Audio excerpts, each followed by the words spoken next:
Tengan muy buen día. En esta ocasión presentaremos el estudio de autor de Eugenio Montale y su obra Huesos de sepia, elaborado desde la perspectiva de la crítica de la razón literaria. Las integrantes de este trabajo somos mi compañera Yancy Carolina Orellana Ronquillo y mi persona Jacqueline Guadalupe Martínez Figueroa. A continuación daremos inicio con la exposición.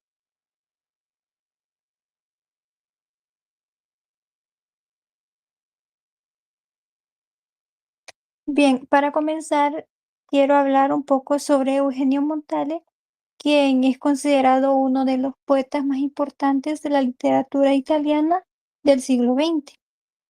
Su vida estuvo marcada por momentos históricos muy difíciles, como las guerras mundiales y los grandes cambios sociales que generaron mucha inestabilidad y cuestionamientos muy profundos, sobre todo el sentido de la existencia. Todo esto influyó directamente en la visión de mundo que él tenía, que es una visión crítica, escéptica y consciente de la fragilidad humana. Montale desarrolló un estilo muy particular.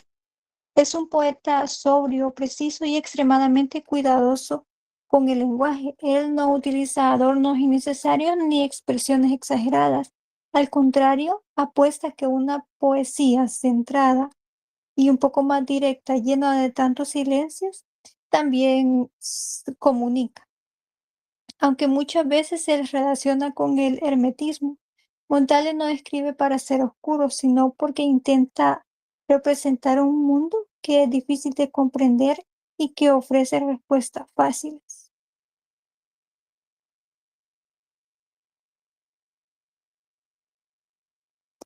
Ahora bien, dentro de la producción poética tenemos el poemario que se analizó en esta ocasión, que es Huesos de sepia, este libro fundamental porque ahí aparece por primera vez todo el estilo y la manera de pensar de Montale. Se podría decir que este poemario es la base de toda su obra posterior. Huesos de sepia trata principalmente sobre la experiencia del ser humano en un mundo que se percibe árido, complejo y lleno de incertidumbres. Lo que Montale nos muestra es a alguien que intenta encontrarle como un sentido en medio del caos, pero que constantemente se enfrenta a la dificultad de entender su pasado, sus emociones y su lugar en el mundo. El poemario no narra una historia lineal, sino que presenta fragmentos de memoria, sensaciones, reflexiones y momentos de lucidez. El tono del libro es introspectivo y profundo. Montale convierte experiencias sencillas en reflexiones sobre la existencia, mostrando que incluso las situaciones más cotidianas pueden llevarnos a cuestionarnos sobre la memoria, la soledad, la identidad y el paso del tiempo. Por eso, Huesos de sepia es una obra que explora la fragilidad humana, la duda y esa sensación de estar siempre buscando algo que parece escapar.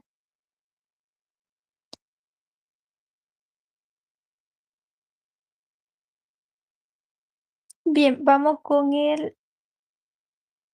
la obra Huesos de sepia es un poemario que muestra la visión de Montale sobre un mundo árido, incierto y lleno de silencio, donde el ser humano busca sentido sin encontrar respuestas definitivas. El libro trata sobre la sensación de desgaste interior, la fragilidad de la memoria y la dificultad de reconstruir el pasado de manera compleja a través de paisajes secos, objetos cotidianos y escenas aparentemente simples. Montale expresa emociones como la soledad, la duda y la tensión entre esperanza y desilusión. No narra una historia, sino que presenta momentos, imágenes y sensaciones que reflejan la lucha del individuo por encontrar claridad en medio de la confusión. Así que el poemario muestra una existencia marcada por la introspección, el vacío y la permanente búsqueda de una verdad que siempre se escapa.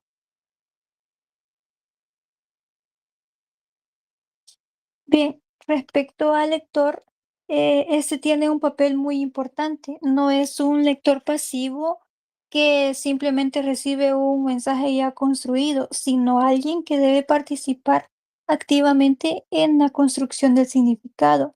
Los poemas están llenos de silencios, imágenes sugeridas y fragmentos que no explican todo. Y por eso el lector está obligado a pensar, a conectar las ideas y a interpretar desde su propia experiencia. Leer a Montale es un proceso de descubrimiento porque su poesía invita a detenerse y a observar un poco más los pequeñitos detalles y a reflexionar sobre temas que todos hemos sentido: la nostalgia, la duda, la confusión, el deseo de comprender el mundo. A medida que uno va avanzando en la lectura, se da cuenta que el sentido no está dado, sino que se construye entre el texto y la experiencia personal. Por eso se dice que el lector se convierte en co-creador del poema, porque cada lectura puede ser distinta, ya que en cada persona va a aportar algo diferente, y esto hace que la obra sea tan profunda y tan abierta a múltiples interpretaciones.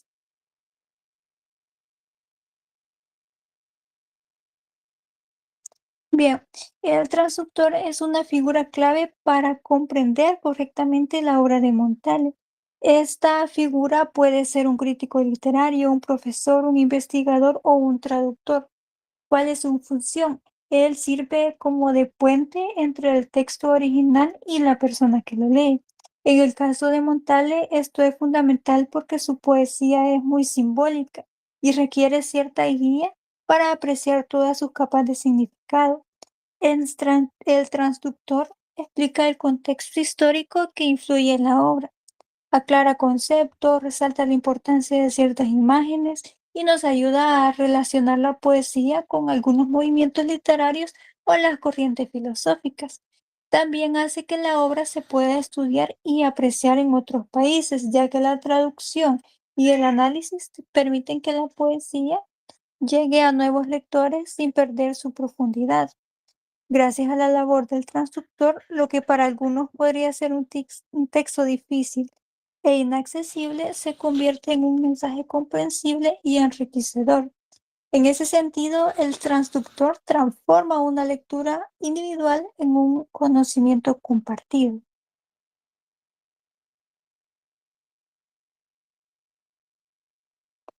Vamos a continuar con la delimitación del espacio de la obra literaria, y este se divide en el eje circular, eje radial y eje angular. Bien, primero, en el eje circular se refiere al contexto histórico y social. En la obra de Montale aparece claramente la influencia de las guerras, de la crisis espiritual y de los cambios del siglo XX. Todo esto genera una visión donde predomina la inseguridad, la pérdida de valores y la sensación de vivir en un mundo incierto. Luego tenemos el eje radial, que abarca los espacios físicos representados en el poemario. Aunque Montale es sobrio, estos lugares transmiten sensaciones intensas relacionadas con la interioridad, el vacío, desgaste, distancia emocional. Finalmente, en el eje angular, este trata sobre la dimensión espiritual. Aquí aparece la ausencia de respuestas absolutas y la renuncia a ciertas certezas metafísicas. El espacio ontológico se divide en tres niveles: nivel M1, nivel M2 y nivel M3. En el nivel M1 se encuentran los elementos concretos del mundo real, como detalles cotidianos, sensaciones o escenas simples que Montale observó directamente. En el M2, esos elementos se cargan de profundidad emocional y psicológica, convirtiéndose en símbolos que representan dudas, heridas interiores o fragmentos de memoria. Y en el M3, esta poesía trasciende lo inmediato y se convierte en una reflexión abierta sobre la existencia, sobre lo que somos, lo que recordamos y lo que nunca llegaremos a comprender del todo. El espacio gnoseológico se divide en el eje sintáctico, eje semántico y eje pragmático. En el eje sintáctico, Montale utiliza una estructura fragmentada y precisa que refleja la dificultad de pensar con claridad en un mundo incierto. En el eje semántico encontramos imágenes y significados que no están cerrados, sino que se abren a múltiples interpretaciones. Y en el eje pragmático, la poesía provoca en quien lee un movimiento interior.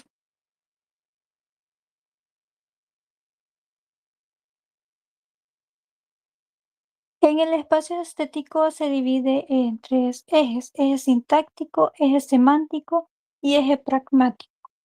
En el eje sintáctico, este se dedica a la forma y el ritmo que estos generan, ya que es una forma más delicada, donde lo importante no es la exageración, sino la precisión. En el eje semántico, podemos ver la belleza que aparece en la forma en que Montale transforma experiencias comunes en significados profundos. Y en el eje pragmático, el lector experimenta una mezcla de introspección y sensibilidad que lo invita a contemplar su vida desde una mirada más profunda y honesta.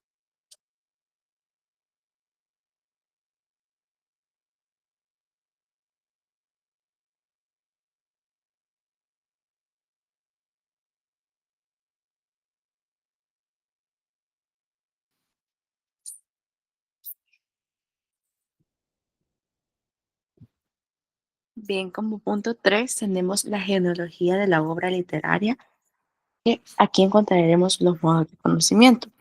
Pero para entender la genealogía de los huesos de Cepilla, es necesario saber sobre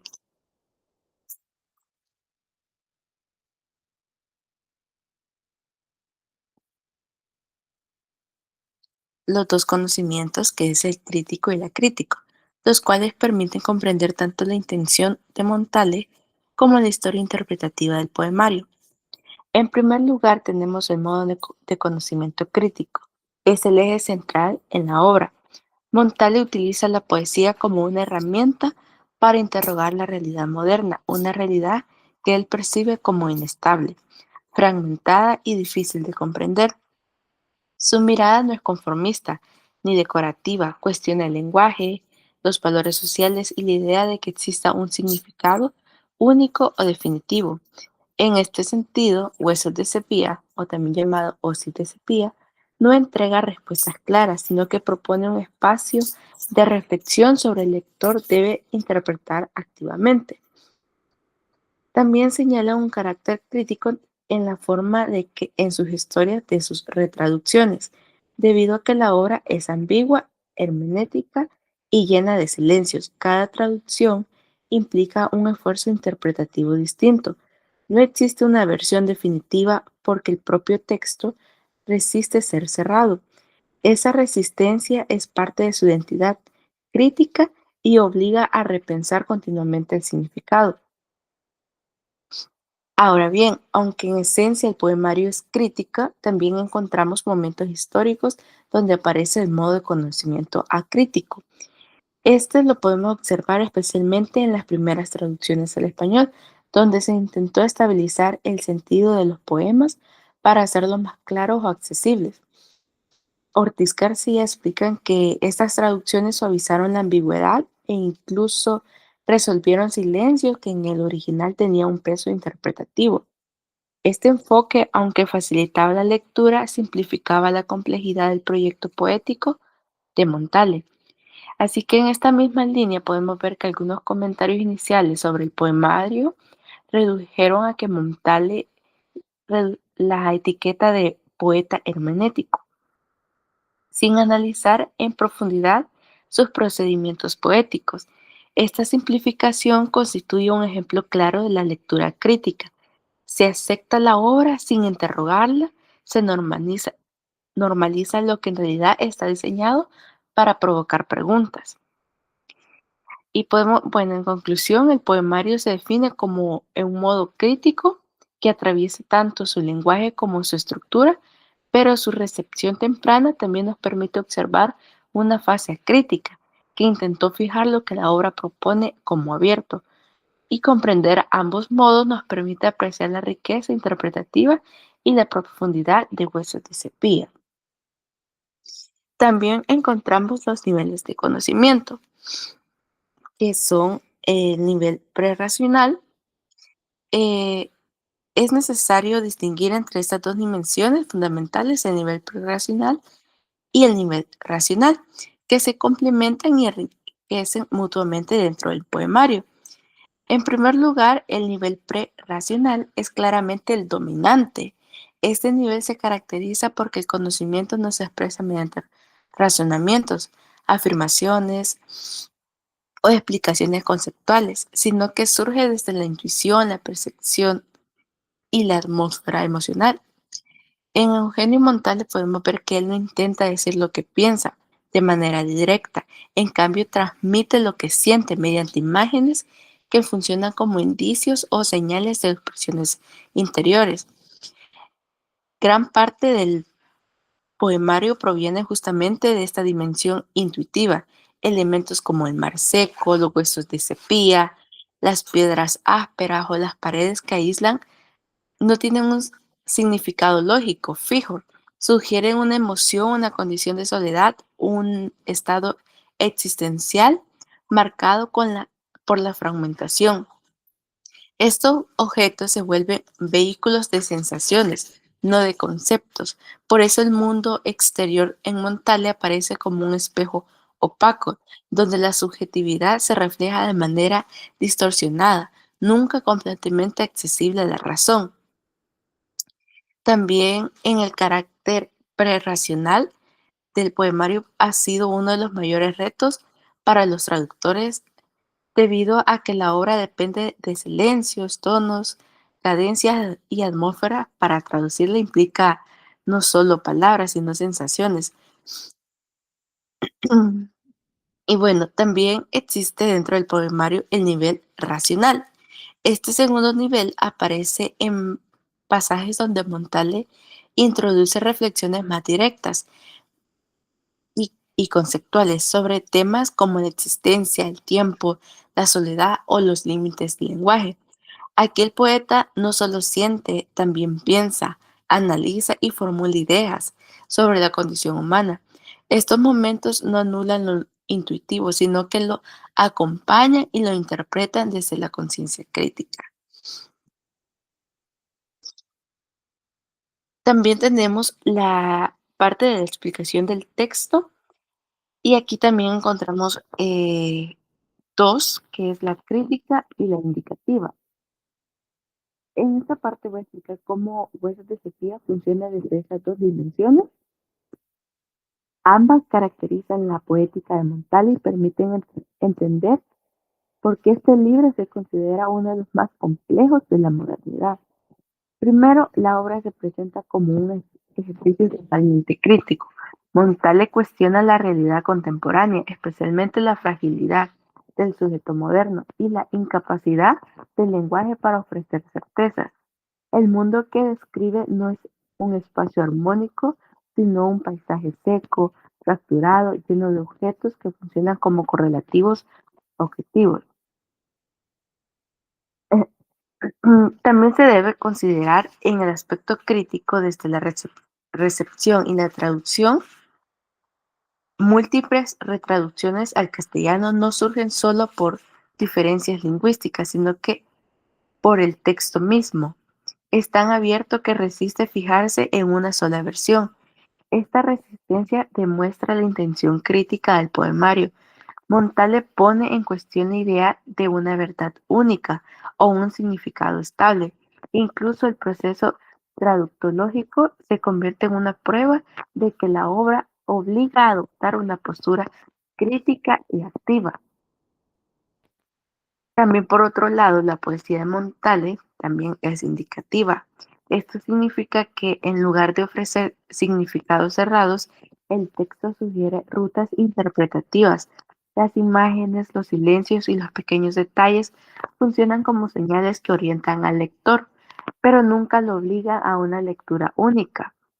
También señalan que esta apertura es fundamental en la obra y que por eso un traductor no puede rellenar los silencios ni clarificar en exceso las ambigüedades porque eso destruiría la función indicativa del poema. En efecto, esta dimensión indicativa transforma la lectura en un proceso dialogante. El lector no recibe un mensaje explicado, sino que debe recorrer a pistas fragmentarias: el mar seco, la piedra que nos da abrigo, el hueso de cepilla. Cada elemento no dice qué pensar, sino que indica un camino posible para comprender la experiencia poética. También tenemos en reconstructiva. La obra de Montale es reconstructiva porque trabaja con experiencias rotas, fragmentadas, propias de la modernidad, y las reorganiza en pequeñas unidades poéticas. No busca una explicación total del mundo, sino una reconstrucción mínima hecha de imágenes y percepciones. También se muestra que esta construcción ocurre en la traducción. Cada versión trata de recomponer el tono emocional, los silencios, la densidad simbólica y la cadencia del verso. Por eso decimos que la reconstrucción en Montale es doble: la realiza el poeta y luego la replica en los traductores. También encontramos que Sofisticada, Huesos de Cepilla, es una obra sofisticada porque Montale usa un lenguaje hermenéutico, denso y cargado de simbolismo. Sus metáforas son condensadas, sus silencios tienen función semántica y su sintaxis se rompe de manera intencional. Todo esto requiere un lector atento y preparado para descifrar múltiples capas de sentido. Esta sofisticalización es uno de los mayores retos en la traducción, porque cualquier cambio altera el equilibrio interno del poema. Montale combina precisión lingüística, ritmo, simbolismo y reflexión existencial, y eso vuelve la obra compleja, profunda y destinada a lecturas reiteradas. Mm. En conclusión, podemos decir que el análisis esta obra de Eugenio Montale, Jueces de Cepeda, nos permitió comprender cómo su obra se convierte en una de las expresiones más importantes de la modernidad poética. Montale presenta un yo que vive en incertidumbre y lo expresa a través de paisajes secos, objetos simbólicos y un lenguaje que muestra sus propios límites. A lo largo del estudio podemos ver que su poesía combina intuición y reflexión, por un lado imágenes sensoriales muy fuertes y por otros momentos de lucidez, donde el poeta reconoce la dificultad de darle sentido al mundo, y esto hace que Voces de Cepilla sea una obra abierta, que no cierra significados y que invita al lector a interpretar. En general, Eugenio Montale renovó la poesía italiana porque transformó la experiencia fragmentada del hombre moderno en una forma poética profunda, sobria y vigente. Su obra nos recuerda que la búsqueda de sentido nunca termina y que el poema es un espacio esencial para pensar esa reflexión. Muchas gracias.